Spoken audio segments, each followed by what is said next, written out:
কারীম থেকে সূরা বনী ইসরাঈলের ৭৮ নম্বর আয়াতে কারিমা আপনাদের সম্মুখে তেলাওয়াত করেছি। যদি আল্লাহ পাকের মেহেরবানি হয়, রাসূল পাকের দয়া হয় এবং আপনাদের পক্ষ থেকে মেহেরবানি হয়, তাহলে এই আয়াত সম্পর্কে দুই একটা গুরুত্বপূর্ণ কথা বলে আমার সময় অনুপাতে ইনশাআল্লাহ আমি শেষ করব। আল্লাহ পাক সুবহানাহু ওয়া তাআলা আমাদেরকে কুরআনুল কারীমের পথে মতে এই আয়াতের উপর আমল করার তৌফিক দান করুন। সবাই বলুন আমিন। বিশেষ করে আয়াতের বিষয়বস্তু হচ্ছে নামাজের ওয়াক্ত নিয়ে।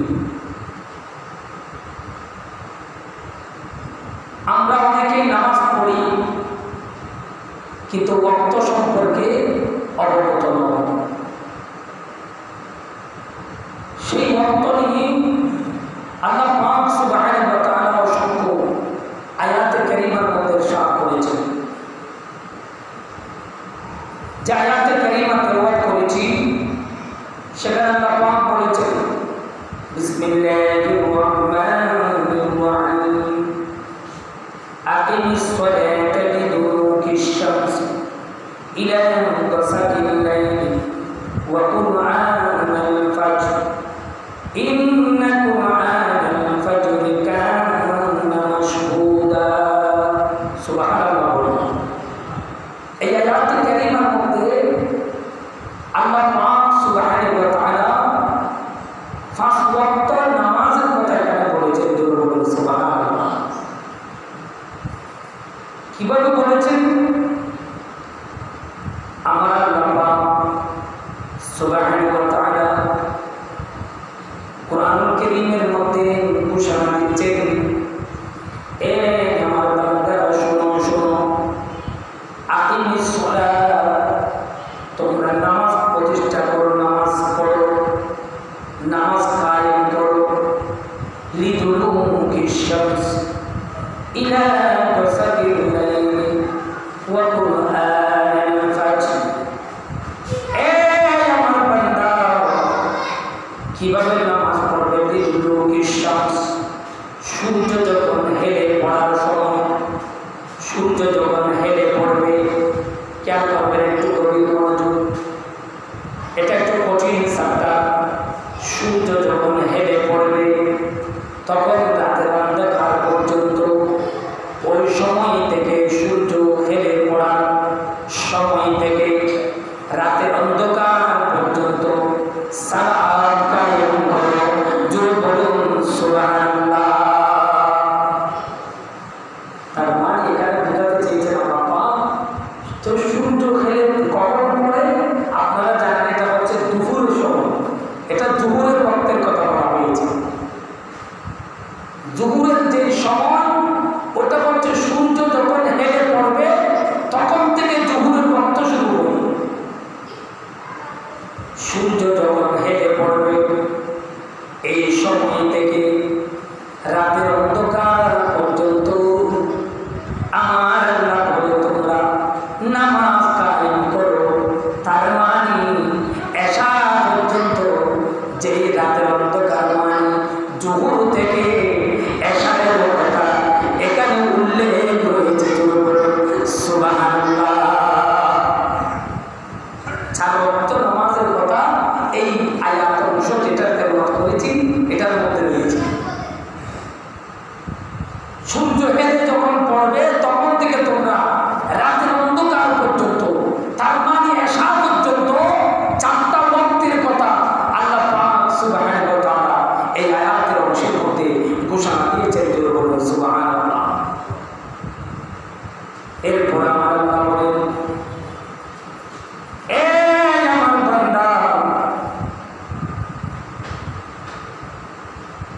এরপরে তোমাদেরকে ঘোষণা দিচ্ছি, ইন্না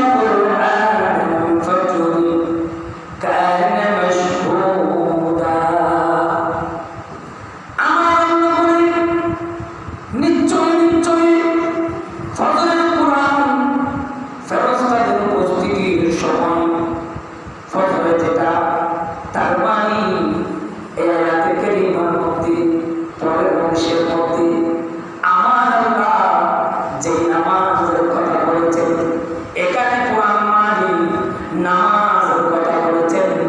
এখানে এই জন্য শুধু সালাত মানে নামাজ নয়, সালাত মানে নামাজ নয়, এখানে আমার আল্লাহ ইস্তাকাল পাত্রের ওয়ার্ড চেঞ্জ করেছেন। তার মধ্যে আমার আল্লাহ এখানে যে বলেছেন ইন্না কুরআনাল ফাজরি কানা মাশহুদা, তার মানে এখানে ফজরের ওয়াক্তের কথা বলেছেন। জোরে বলুন সুবহানাল্লাহ। কিসের কথা বলেছেন? ফজরের কথা। এখানে ফজরের কোরআন কেন বলেছেন? আমার আল্লাহ বলেন, এ আমার বান্দা, তোমরা যখন ফজরের নামাজ পড়ো তখন একটু লম্বা করে কেরাত পড়বে, কোরআনুল কারীম লম্বা করে পড়বে। আমার রাসূল বলেছেন এটা লম্বা করে পড়ার জন্য। ফজরের নামাজের মধ্যে যখন একটু লম্বা করে পড়বে কোরআনুল কারীম, পড়ার সাথে সাথে আমার আল্লাহ এত বেশি খুশি হয়ে যায়, আমার আল্লাহ থেকে এত বেশি পছন্দ লাগে, সেই জন্য আমার আল্লাহ খুশি হয়ে থাকে। ইন্না কুরআনাল ফাজরি কানা মাশহুদা, ফজরের নামাজের মধ্যে যে তেলাওয়াত হয়, কোরআনের যে তেলাওয়াত হয়, ওটা আল্লাহ বেশি ভালোবাসে। বলুন সুবহানাল্লাহ। তারপরে পরের অংশের মধ্যে যেটা বলেছেন, এটা ফজরের যে আমরা ফজরের নামাজে কোরআন তেলাওয়াত করি ওটার কথা বলেছেন। এর বাইরে যদি আপনি ফজরের পরে যদি কোরআন তেলাওয়াত করেন এটা আরো উত্তম নামাজের, কিন্তু এটা বিশেষ করে মুফাসসির কেরামগণ নামাজের কথা বলেছেন। এবং নামাজের পরে আপনি যদি পড়েন, কোরআন পড়া এটা রাসূল আল্লাহ পাক বেশি ভালোবাসেন, রাসূলের পাক বেশি পছন্দ করেন। জোরে বলুন সুবহানাল্লাহ। ফজরের কোরআন এটা বেশি ভালো লাগে, তার মানে এটা নামাজ হোক এটা এমনিতে হোক। সুতরাং আপনারা চেষ্টা করবেন নামাজকে লম্বা করে কোরআনুল কারীম তেলাওয়াত করার জন্য, এবং এই নামাজ শেষ হয়ে আপনি কোরআন তেলাওয়াত করার জন্য এটা বেশি বেশি চেষ্টা করবেন। কেননা আমার আল্লাহ বলেন ফজরের কোরআন তেলাওয়াত আমার থেকে বেশি ভালো লাগে, আমি বেশি পছন্দ করি। জোরে বলুন সুবহানাল্লাহ। এই জন্য কোরআনের কথা বলেছেন এখানে। এরপরে রাসূল পাক সাল্লাল্লাহু আলাইহি ওয়াসাল্লাম হাদিসে পাকের মধ্যে ঘোষণা দিচ্ছেন, এ আমার উম্মত শুনো শুনো, আমার আল্লাহ বলেছেন প্রথমত আয়াতের মধ্যে 4টি সালাত এসে গেছে, যোহর আসর মাগরিব এটার কথা এসে গেছে। পরবর্তী বর্ণনার মধ্যে এখানে আমার আল্লাহ ফজরের সালাতকে বোঝানো হয়েছে। অর্থাৎ আমার রাসূল সাল্লাল্লাহু আলাইহি ওয়াসাল্লাম বলেন একটি সালাত পড়ে নিতে হবে সূর্যোদয়ের আগে, অর্থাৎ ফজরের সালাত যেটা এটা সূর্য উদয় হওয়ার আগে আগে পড়ে ফেলতে হবে। দ্বিতীয় নম্বর হলো 4টি সালাত যেটা আমার আল্লাহ বলেছেন সূর্যোদয় পড়ার পর থেকে রাতের অন্ধকার পর্যন্ত, এখানে জোহর থেকে আমার আল্লাহ এশা পর্যন্ত 4টি সালাতকে বুঝিয়েছেন। মুফাসসির কেরামগণ এটা এভাবে ব্যাখ্যা দিয়েছেন। জোরে বলুন সুবহানাল্লাহ। তাহলে এই আয়াতের কারিমার মধ্যে আমি বুঝাতে চাচ্ছি 5 ওয়াক্ত নামাজের কথা এখানে উল্লেখ রয়েছে। এরপরে আমার রাসূল ঘোষণা দিচ্ছেন, উম্মত রে শুনো শুনো, আমি রাসূলকে আল্লাহর পক্ষ থেকে হযরত জিবরাইল আলাইহিস সালাতু ওয়াস সালাম এসে আমাকে 2 বার নামাজ পড়িয়েছেন। কয়বার? 2 দিন নামাজ পড়িয়েছেন। প্রথম দিন কিভাবে নামাজ পড়িয়েছেন দেখেন। প্রথম দিন আমাকে হযরত জিবরাইল বাইতুল্লাহ শরীফের কাছাকাছি নিয়ে গেলেন। কাছাকাছি নিয়ে গিয়ে আমাকে নামাজ পড়িয়েছেন। প্রথম দিনের মধ্যে সালাত, যোহরের সালাত ঠিক এমন সময় আমাকে পড়িয়েছেন যখন সূর্য সবে মাত্র হেলে পড়েছিল। যখন অর্থাৎ ওয়াক্ত শিক্ষা দিয়েছেন,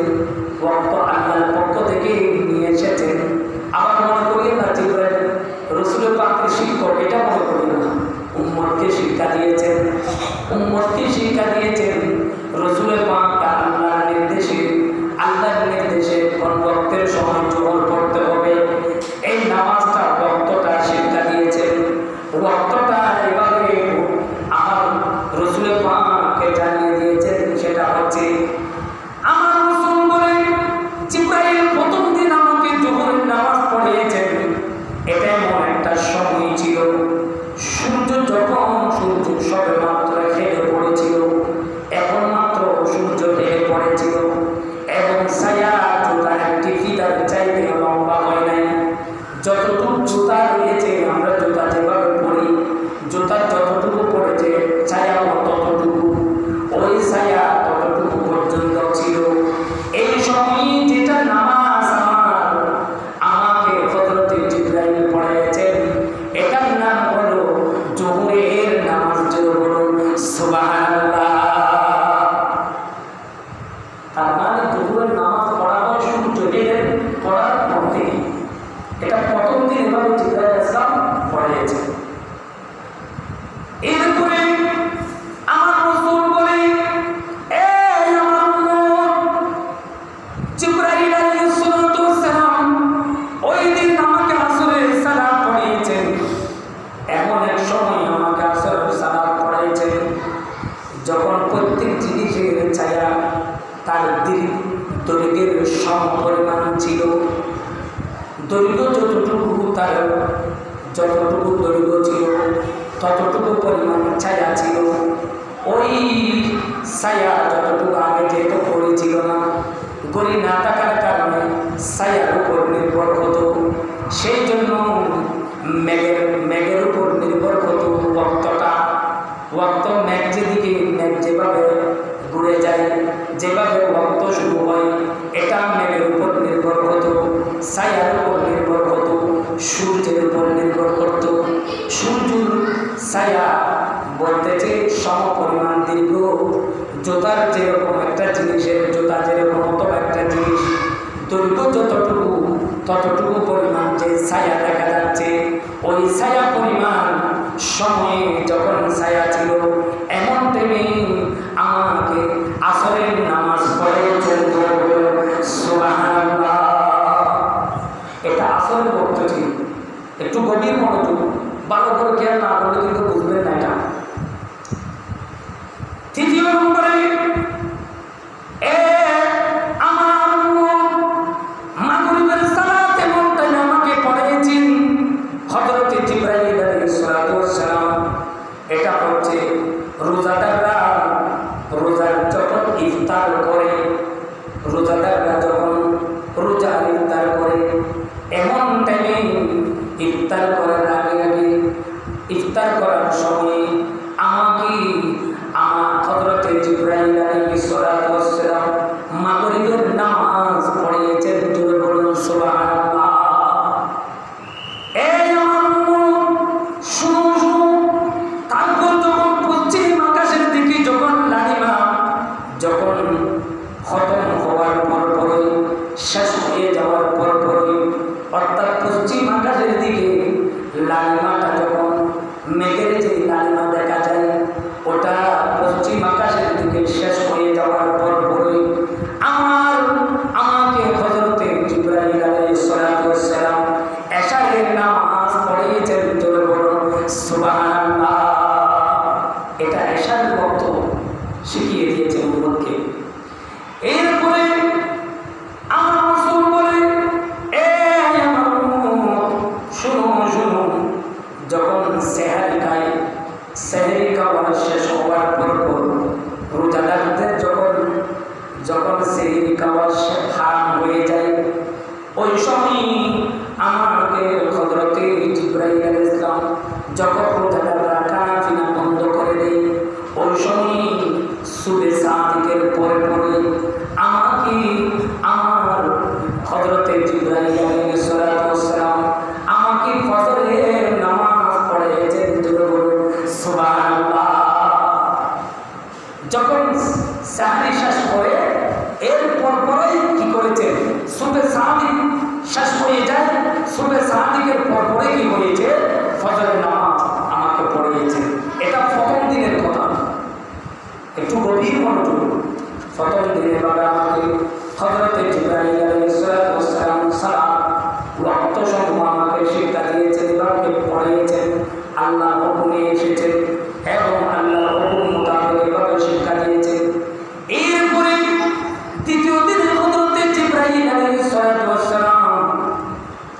জোহরের বক্ত আমাকে এমনভাবে শিক্ষা দিয়েছে, যখন প্রত্যেক জিনিসের ছায়া তার দৈর্ঘ্যের সমান ছিল, প্রত্যেক জিনিসের ছায়া যখন দৈর্ঘ্য যতটুকু ততটুকু ছিল, এমন টাইমে আমাকে হযরতে জিবরাইল আলাইহিস সালাতু ওয়াস সালাম জোহরের নামাজ পড়িয়েছেন দ্বিতীয় দিনে।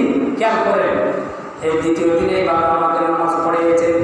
এরপরে হচ্ছে আসরের সালাত, যখন প্রত্যেক জিনিসের ছায়া তার দৈর্ঘ্যের দ্বিগুণ ছিল, যতটুকু লম্বা এর চাইতে দ্বিগুণ বাড়িয়ে ছায়া হয়ে গেছে, তখন ওই সময় আমাকে জিবরাইল আলাইহিস সালাতু ওয়াস সালাম আসরের ওয়াক্ত আসরের নামাজ পড়িয়েছিলেন। তার মানে এটা শেষ ওয়াক্ত। দুটো ওয়াক্ত কেন শিক্ষা দিয়েছেন, দুদিন কেন পড়িয়েছেন? একটা হচ্ছে নামাজের প্রথম আউয়াল ওয়াক্ত, আরেকটা হচ্ছে যে নামাজের আখের ওয়াক্ত। একটু গভীর মনোযোগ খেয়াল করবেন, এগুলো না বুঝলে কিন্তু মিসগাইড করবেন। এখানে আমি দেখতেছি মুসল্লিরা পর্যন্ত মারামারি হয়ে যাচ্ছে, শুধু ওয়াক্ত না জানার কারণে, নামাজের বিভিন্ন নিয়ম কানুন না জানার কারণে। এভাবে শিক্ষা দিয়েছেন এটা। তাহলে প্রথম দিন যেটা বলেছি, প্রথম দিনে যেটা শিক্ষা দিয়েছেন এটা হচ্ছে আউয়াল ওয়াক্ত, আর দ্বিতীয় দিনে যেটা শিক্ষা দিচ্ছেন এটা হচ্ছে আখের ওয়াক্ত। তা আখের ওয়াক্তটা কিভাবে এটা খেয়াল করবেন।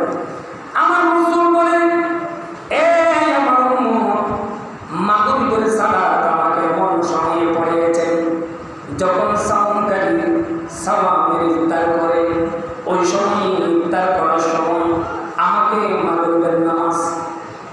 মাগরিবের নামাজ আদায় করিয়েছেন। এরপরে এশারের সালাত এমন সময় আমাকে পড়িয়েছেন রাতের 3 ভাগের 1 ভাগ অতিক্রান্ত হয়ে গেছে। যখন রাতের 3 ভাগের 1 ভাগ অতিক্রান্ত হয়ে গেছে, এই সময় আমাকে এশারের নামাজ পড়িয়েছেন। জোরে বলুন সুবহানাল্লাহ। একটু গভীর মনোযোগ খেয়াল করবেন। এশারের ওয়াক্ত কখন থাকে এগুলো বোঝার জন্য আপনাকে, এটা তো হাদিস বলতেছি, এগুলো বোঝার জন্য ইমামদের নিকালে যেতে হবে। এই জন্য আমাদের মূল মন্ত্র হচ্ছে কোরআন, হাদিস, ইজমা, কিয়াস। এগুলো যখন আমরা পরিপূর্ণভাবে যখন আমরা সবগুলো বুঝতে পারবো না, তখন আমাদেরকে যেতে হবে ইজমার মধ্যে এবং কিয়াসের মধ্যে। ইজমা কিয়াসে যদি না যাই, আমরা কোরআন কারীম পরিপূর্ণভাবে বুঝবো না, হাদিসে রাসূল পরিপূর্ণভাবে বুঝবো না। যখন আমরা ইজমা কিয়াসে যাব, তখন আমরা কোরআন কারীম, এটাকে বলা হয় ফিকহ, যে ফিকহ সাবটার যেটা পড়ানো হয়, যেটা কামিলের মধ্যে মুফতি একটা বিষয় রয়েছে, ওই মুফতিতে এই বিষয়গুলো পড়ানো হয়। এটা হচ্ছে যেটা মুফতি বলা হয়, ওখানে বিষয় সাবটারগুলো পড়ানো হয়। ওখানে যদি আপনি না যাবেন না, ততক্ষণ পর্যন্ত কোরআন হাদিস আপনি পরিপূর্ণভাবে বুঝতে পারবেন না। তো ওখানে গেলে আপনি কোরআন হাদিস থেকে তারা গবেষণা করে এভাবে বের করেছেন, কতক্ষণ পর্যন্ত আপনি এশারের ওয়াক্ত থাকবে, কতক্ষণ পর্যন্ত পড়তে পারবেন। ইমামগণ বলে দিয়েছেন, হানাফি মাযহাব রয়েছে, শাফি মাযহাব রয়েছে, মালিকি মাযহাব রয়েছে, হাম্বলি মাযহাব রয়েছে। ওই 4 মাযহাবকে সেই জন্য আমাদেরকে মানতে হবে। এবং সেখানে এগুলো ঘোষণা করে দিয়েছেন, আপনি এশারের নামাজ 12টা পর্যন্ত এর ভিতরে পড়ে ফেলাটা উত্তম, এর ভিতরে পড়ে ফেলাটা উত্তম। কিন্তু এশারের নামাজের ওয়াক্ত থাকবে কতক্ষণ? যতক্ষণ পর্যন্ত সুবে সাদিক শেষ হয় নাই, ফজরের আগ মুহূর্ত পর্যন্ত এশারের সময়। জোরে বলুন সুবহানাল্লাহ। ফজরের আগ মুহূর্ত, সুবে সাদিক পর্যন্ত, সুবে সাদিকের পূর্ব পর্যন্ত, এটা হচ্ছে দেখি এশারের ওয়াক্ত। কিন্তু আপনি 12টার ভিতরে পড়ে ফেলাটা কি উত্তম। এবার আসুন, তাহলে এই জন্য বলেছেন, রাসূল পাক বলেছেন, এখানে ভালোভাবে বলতেছেন যে রাতে এমন টাইমে আমাকে এশারের নামাজ পড়িয়েছেন 3 ভাগের 1 ভাগ অতিক্রান্ত হয়ে গেছে। তার মানে 12টা মুহূর্তে ধরেন না, এভাবে 12টার সময় ধরেন, এভাবে করেছেন। এরপর রাসূল পাক সাল্লাল্লাহু আলাইহি ওয়াসাল্লাম বলেছেন, এই আমার উম্মত, শুনো, আমাকে হযরতে জিবরাইল আলাইহিস সালাম ফজরের নামাজ এমন টাইমে পড়িয়েছেন দ্বিতীয় দিন, যখন সাদা আলো চারদিকে ভালোভাবে ছড়িয়ে পড়েছে। সাদা আলোটা জ্বললে ছড়িয়ে পড়েছে, অর্থাৎ সূর্য উদিত হওয়ার আগে আগে, ধরেন না 20 মিনিট আগে, 20 মিনিট পূর্বে অথবা 10 মিনিট পূর্বে, এইভাবে 20 মিনিট পূর্বে কি করেছে, এইভাবে সাদা আলো যখন ছড়িয়ে যায়, ওই সময় আমাকে হযরতে জিবরাইল আলাইহিস সালাম এভাবে আমাকে নামাজ পড়িয়েছেন, ফজরের নামাজ পড়িয়েছেন। এরপরে ফজরের নামাজ পড়ার পরে জিবরাইল আলাইহিস সালাম রাসূল পাকের দিকে হয়ে রাসূল পাকের দিকে ফিরে বলছেন, ইয়া রাসূলুল্লাহ, হে আল্লাহর রাসূল, এই হচ্ছে আমি যে 2 দিন আপনাকে নামাজ পড়িয়েছি, এই হচ্ছে নবীদের সালাত আদায়ের সময়, এই দুটি হচ্ছে সালাত, এই দুটি হচ্ছে নবীদের দুটি সময়ের মাঝখানে হচ্ছে সালাত আদায়ের সঠিক সময়, অর্থাৎ আউয়াল এবং আখির সময়ের যে মাঝখানে সময় রয়েছে, আমি যেই প্রথম দিনও নামাজ পড়িয়েছি, দ্বিতীয় দিনে নামাজ পড়িয়েছি, এর ভিতরে যেটা সময় রয়েছে, ওই সময়ের ভিতর হচ্ছে সালাত আদায়ের সঠিক নিয়ম। জোরে বলুন সুবহানাল্লাহ। এটা হচ্ছে নবীদের সালাত, মানে নবীরা যেভাবে শিক্ষা দিয়েছেন। এই জন্য সূরা যখন বনি ইসরাইল, আপনি দেখবেন বনি ইসরাইলের ৭৭ নম্বর আয়াতে কারিমার মধ্যে আছে, নবীরা যেভাবে আপনাকে সুন্নাহ শিক্ষা দিয়েছে আপনি সেভাবে গ্রহণ করুন, এই আয়াতে কারিমার মধ্যে রয়েছে। তারপর আমি যে আয়াতে কারিমা তেলাওয়াত করেছি এরপরের আয়াতে এটা আছে, এভাবে শিক্ষা দিয়েছেন। শিক্ষা দেওয়ার পরে তা এখন জানতে হবে আমাদের, এবার ইমামদের মধ্যে যেতে হবে, বিভিন্ন ফতোয়ার মধ্যে গিয়ে আমরা তখন পুরোপুরি ওই নিয়মগুলো আমরা পাবো। যেহেতু আগের ছায়া সূর্যের উপর নির্ভর হতো, এখন তো ঘড়ির কাঁটা চলে আসছে, তারপর বিভিন্ন অ্যালার্ম ঘড়ি চলে আসছে, বিভিন্নভাবে সময় এখন পাওয়া যাচ্ছে, কীভাবে সঠিক সময় কোন সময় পড়বে, এই ধরনের বিভিন্ন উত্তম সময়গুলো এখন বলা হয়েছে। তারপর এখন দেখেন আমরা যে সময়ের ভিতরে কতগুলো সালাতের সময় রয়েছে, যেই সময় নামাজ পড়ার না করুন, তো না করুন সময় কোনগুলো, যে সময় আমরা নামাজ পড়ে থাকি। দেখেন প্রথম নাম্বার হচ্ছে সূর্যোদয় থেকে, সূর্য যখন থেকে উদয় হবে এরপর থেকে শুরু করে 20 মিনিট পর পর্যন্ত, আপনি ফজরের সময় যখন সূর্য উদয় হয়, সূর্যোদয়ের 20 মিনিট পর পর্যন্ত, অর্থাৎ 20 মিনিট আপনাকে ওয়েট করতে হবে। এর পরবর্তী যদি কোনো নামাজ পড়েন, কেন করতে হবে? এই সময়ে নামাজ পড়াটা হচ্ছে মাকরুহ, পরিপূর্ণ আপনার নামাজ আদায় হবে না। মাকরুহ মানে যেটা আপনার পছন্দনীয় নন, রাসূল পাকের পছন্দনীয় নন। একটু গভীর মনোযোগ খেয়াল করবেন। এরপর হচ্ছে সূর্য অস্ত যখন যায়, মাগরিবের সময় যখন সূর্য অস্ত যায়, মাগরিবের টাইম হয়, এর 20 মিনিট আগ পর্যন্ত নামাজ পড়াটা হচ্ছে মাকরুহ। অস্ত যাওয়ার কয় মিনিট আগে? 20 মিনিট আগ পর্যন্ত নামাজ পড়াটা মাকরুহ। এই সময়গুলো আপনারা মনে রাখবেন। তারপর দিনের মধ্যভাগে, এটার নাম বলা হয় দাওয়ায়ে কুবরা, অর্থাৎ মধ্যাহ্ন থেকে শুরু করে যখন সূর্য মাথার উপরে থাকে, এই থেকে শুরু করে সূর্য পশ্চিম আকাশে চলে যাওয়ার পূর্ব পর্যন্ত, অর্থাৎ জোহরের ওই যখন আপনার 12টার আগের দিকে, তখন সূর্য একেবারে মাথার উপর চলে আসে। মাথার উপর চলে আসে এমন টাইমের, অর্থাৎ এর ডলে যাওয়া, সূর্য যখন ডলে যাবে এর 20 মিনিট আগ পর্যন্ত নামাজ পড়াটা মাকরুহ। বক্ত হওয়ার, অর্থাৎ জোহরের বক্ত হওয়ার 20 মিনিট আগ পর্যন্ত নামাজ পড়াটা কি মাকরুহ। এই 3টা সময় আপনারা মনে রাখবেন। তো কি কি নামাজ এই সময়ে কোন কোন নামাজ পড়বেন না? ফরজ, ওয়াজিব, নফল, কাজা, এগুলো সবগুলো পড়া মাকরুহ। কারণ জিজ্ঞেস করতে পারবো যে আমি নফল নামাজ পড়তে পারবো কিনা, অথবা ফরজ পড়তে পারবো কিনা। পড়তে পারবেন, কিন্তু হবে দেখি অর্ধেক। হাফ গেঞ্জি করে পড়লে যেরকম স্বভাব, ঠিক সেরকম স্বভাব হবে। তারপর যেটা আল্লাহ এবং আল্লাহ রসুলের কি নয়, পছন্দনীয় নয়। তারপর হ্যাঁ, যদি ওই দিনের আসরের নামাজ আদায় না করে থাকেন, খেয়াল করবেন, আসরের নামাজ আদায় করে না থাকেন আর ইতিমধ্যে মাকরুহ ওয়াক্ত আরম্ভ হয়ে যায়, তাহলে তা আদায় করে নেবেন। অর্থাৎ আসরের ওয়াক্ত যদি, কারণ আসরের ওয়াক্ত এটা এমন একটা ওয়াক্ত যেটা আল্লাহ পাক সুবহানাহু ওয়া তাআলা আসরের কথা স্পেশালভাবে বলেছেন, ওয়াল আসর, আসরের শপথ করেছেন। আসরের নামাজ কাজা হওয়া এটা আল্লাহ পাক পছন্দ করেন না। কোনো ব্যক্তি আসরের নামাজ যদি কাজা করে, ওই তার উপর আপনার লানত বর্ষিত হবে। কেন? আল্লাহ এটা পছন্দ করেন না। আসরের ওয়াক্ত এত বেশি ফজিলতপূর্ণ, এত বেশি উত্তম, এত বেশি সওয়াব, এটাতে আল্লাহ পাক অসংখ্য সওয়াবের মালিক করে দেন। সুবহানাল্লাহ।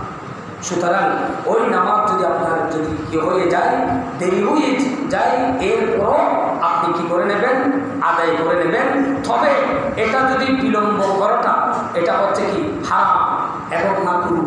সুতরাং মাকরুহ জিনিসটা যেন, মাকরুহটা যেন না হয়, বিলম্ব যেন না হয়, দেরি যেন কি না হয়, আসরের ওয়াক্তের পরে যেন এগুলো দেরি অক্ত না হয়। তার মানে অর্থাৎ সূর্য অস্ত যাওয়ার 20 মিনিট আগে থেকে আপনি আসরের ওয়াক্ত পড়ে ফেলবেন।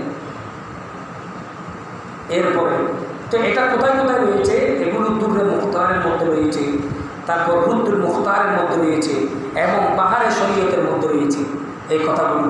সেখানে দ্বিতীয় খণ্ড 40 পৃষ্ঠার মধ্যে আছে রুদ্দুল মুখতারের, তারপর হচ্ছে বাহারে শরীয়তের 3য় অংশের 23 পৃষ্ঠার মধ্যে রয়েছে, যেটা ইমামদের যেটা মশহুর কিতাব, যেগুলো এগুলো উলামায়ে কেরামরা বুঝেন, এগুলো কত মশহুর কিতাব।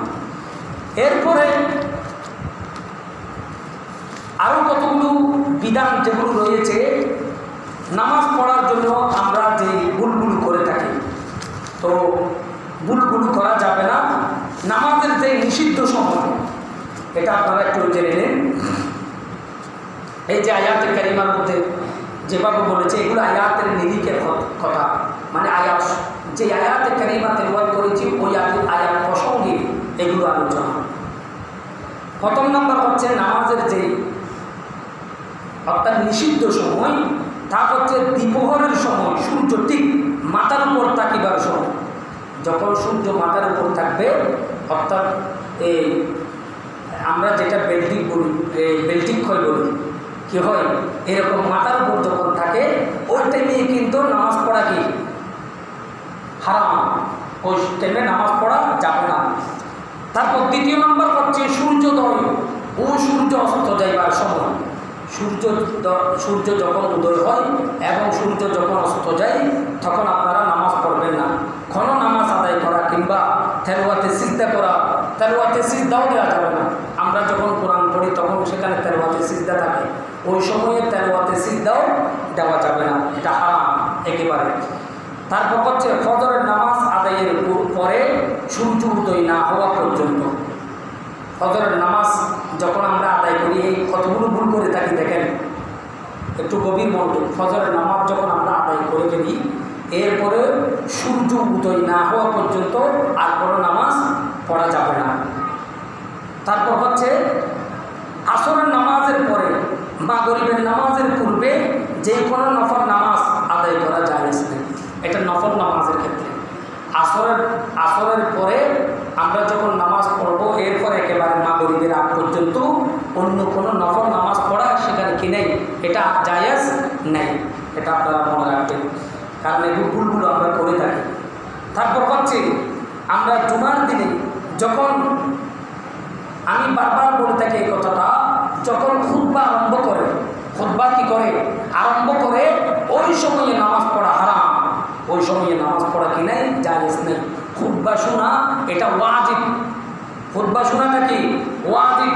তো আপনি যদি মনে করেন আমি সুন্নতুল মুআক্কাদা পড়তেছি, এটা তো সুন্নতে আমরা তো সময় দিয়ে থাকি, নামাজের পরও একটা সময় দিয়ে থাকি, আমরা আলোচনার পরেই একটা সময় দিয়ে থাকি, যে সেটা হচ্ছে যে কবলের জুমা 4 রাকাত কবলের জুমা আদায় করার জন্য, কবলের জুমা আদায় করার জন্য, যেটা সুন্নতে মুআক্কাদা। সুন্নতে মুআক্কাদা মানে ওই বিষয়, ওটা ওয়াহাকে বলা হয় যেটা করলে আদায় যদি না করে গুনাহগার হয়। আদায় করা আবশ্যকীয়।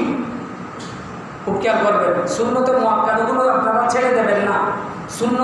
সুন্নতে মুআক্কাদাগুলো অবশ্য পড়তে হবে, কিন্তু এটা এমন টাইমের ভিতর পড়তে হবে, এমন সময়ের ভিতর পড়তে হবে, এটা হচ্ছে খুতবার আগে পড়ে ফেলতে হবে। কারণ খুতবা যখন শুরু হয় তখন এটা ওয়াজিব শুরু হয়ে গেছে। কি শুরু হয়ে গেছে? খুতবা শোনাটা কি ওয়াজিব, আর আপনি সুন্নতে মুআক্কাদার জন্য একটা ওয়াজিব তরক করেছেন। ওয়াজিব তরক করার কারণে আপনার সুন্নতে মুআক্কাদা এটা কোনো কাজে আসবে না। সুতরাং ওটা বড় গুনাহ, যেটা তরক করেছেন এটা বড় গুনাহ। আর এটা যদি না পড়লো আপনি পরবর্তীতে কি করতে পারবেন? আদায় করে দিতে পারবেন। এটা ওটার তুলনায় এটা ছোট, এটা সগীরা ধরেন না, তো ওটার তুলনায় হচ্ছে এটা কি ছোট। সেই জন্য আপনি কবিরা কেন গুনাহগার হবেন? আপনি কবিরা গুনার বাগিদার কেন হবেন? এটা আপনি পরবর্তীতেও পড়ে দিতে পারবেন। নামাজ শেষ হয়ে গেলে এরপরেও চাইলে আপনি পড়ে দিতে পারবেন। এরপর আসুন, তারপর হচ্ছে ফজরের সুন্নাত ও ফরজ নামাজের মধ্যবর্তী সময়। আরেকটা ভুল করে থাকে, আমরা যখন ফজরের এই সুন্নত নামাজ পড়ি, বেশিরভাগ মানুষ যেটা ভুল করে থাকে, এটা খেয়াল করবেন একটু। এবং ফরজ নামাজের মধ্যবর্তী যে সময়টা থাকে, ওই সময় আপনি সুন্নাত পড়ার পরে জিকির করবেন, কোরআন তেলাওয়াত করবেন। অন্য কোনো নামাজ এখানে পড়া যাবে না। অন্য কোনো নামাজ পড়া কি যাবে না। ওই মধ্যবর্তী সময়ে অন্য কোনো নামাজ আদায় করা কি নেই, জায়েজ নাই। তারপর হচ্ছে আসরের নামাজের নিয়ত করিয়া 3 রাকাত আদায়ের পূর্বে, আসরের নামাজ যখন আমরা নিয়ত করব 3 রাকাত শেষ করেছি, এরপরে যদি সূর্য অস্ত গেলেও, সূর্য অস্ত যাচ্ছে মানে অস্ত যাচ্ছে এমন টাইমে নামাজ, সূর্য অস্ত যাওয়ার সময় নামাজ পড়াটা কি হারাম। এই সময় যদি সূর্য যদি অস্ত যায় তবে কি করে ফেলতে হবে? ওই আরেক রাকাত নামাজ এটা আদায় করে দিতে হবে। তবে এটা মাকরুহ হবে। কি হবে? মাকরুহ হবে, কিন্তু নামাজ আদায় হয়ে যাবে। এটা খেয়াল রাখবেন। সূর্য যখন অস্ত যায়, আপনি 3 রাকাত নামাজ পড়ে ফেলছেন, 3 রাকাত পড়ার পরে দেখতেছেন যে কি আপনার সূর্য অস্ত হয়ে যাচ্ছে, এমন টাইমে আপনি নামাজ ভেঙে ফেলবেন না, নামাজ 4র্থ রাকাত ওটাও পড়ে ফেলবেন। তবে এটা কি হবে? মাকরুহের সাথে আদায় হবে। তো মাকরুহ যেন না হয়, এদিকে আপনার খেয়াল রাখতে হবে, এদিকে আপনাকে কী করতে হবে? স্মরণ রাখতে হবে নামাজের ক্ষেত্রে। এরকম যদি আমরা নামাজ আদায় করতে পারি, ভালোভাবে যদি নামাজ আদায় করতে পারি, রাসূল পাক সাল্লাল্লাহু আলাইহি ওয়াসাল্লাম নামাজের ব্যাপারে এত বেশি তাগিদ দিয়েছেন। নামাজের ব্যাপারে আমার আল্লাহ কোরআনুল কারীমের মধ্যে তাগিদ দিয়েছেন। আমার আল্লাহ বলে, হে আমার বান্দা, তোমরা নামাজের মধ্যে কখনো অলসতা করবে না। নামাজের মধ্যে তোমাকে বিভিন্নভাবে মিসগাইড করতে পারে। আমার আল্লাহ বলেন, ইয়া আইয়ুহাল্লাযীনা আমানু লা তুলহিকুম আমওয়ালুকুম ওয়ালা আওলাদুকুম আন যিকরিল্লাহ ওয়া মান ইয়াফআল যালিকা ফাউলাইকা হুমুল খাসিরুন। আমার আল্লাহ বলেন, হে আমার বান্দা, তোমাদের ধন সম্পদ এবং তোমাদের সন্তান সন্ততি কোনো কিছুই যেন তোমাদেরকে আমি আল্লাহর জিকির থেকে গাফিল না করে। এখানে জিকিরের অর্থ বুঝিয়েছে নামাজ। এই জন্য যারা না জানে তারা মিসগাইড করবে। কোথায় দেখেন, ওই আমি যে আয়াতে কারিমা সূরা বনী ইসরাঈলের 27 নম্বর আয়াত 78 নম্বর আয়াতে কারিমা পড়েছি, ওখানে কোরআনের অর্থ বুঝিয়েছেন ফজরের নামাজ। তো কোরআনের অর্থ তো আপনি বুঝবেন যে কোরআন, কিন্তু এখানে এসে আপনার জিকিরের অর্থ বুঝিয়েছেন কি নামাজ। তা আপনি যারা মাদ্রাসায় পড়ে নাই তারা এখানে মিসগাইড করবেন। দেখেন, আবার এখানে সালাত অর্থ কি নামাজ। তো এগুলো প্রতিশব্দগুলো আপনার জানা থাকতে হবে। এখানে জিকিরের অর্থ বুঝিয়েছেন কি নামাজ, অর্থাৎ নামাজ থেকে যেন তোমাকে উদাসীন না করে, নামাজ থেকে যেন তোমাকে গাফিল না রাখে। আমার আল্লাহ বলে, ওই যে কেউ এমন করবে, উদাসীন হবে এবং নামাজের মধ্যে গাফিলতা করবে, উদাসীনতা করবে, ওই সমস্ত ব্যক্তি ক্ষতির মধ্যে রয়েছে। জুড়ে বলুন নাউযুবিল্লাহ। তাহলে আমরা ক্ষতির মধ্যে কেন থাকবো? আমরা আল্লাহ পাক যেভাবে বলেছেন সঠিক নিয়মে সঠিকভাবে আমরা নামাজ আদায় করে আল্লাহ পাক সুবহানাহু ওয়া তাআলা জিকির করব, নামাজ আদায় করব এবং জান্নাতি হয়ে যাব। কারণ নামাজ আসসালাতু মিরাজুল মুমিনিন, নামাজ এটা কি? নামাজ এটা মুমিনদের জন্য মেরাজ স্বরূপ। আসসালাতু মিফতাহুল জান্নাহ, নামাজ এটা হচ্ছে জান্নাতের চাবি। সুতরাং নামাজ যখন পড়বেন আপনি, কারণ প্রত্যেকটা আমলের পরে যেই সবচাইতে বড় আমলের মধ্যে আমল যেটা, এটা হচ্ছে নামাজ। তো নামাজ আপনাকে অবশ্যই পড়তে হবে। নামাজ কোনো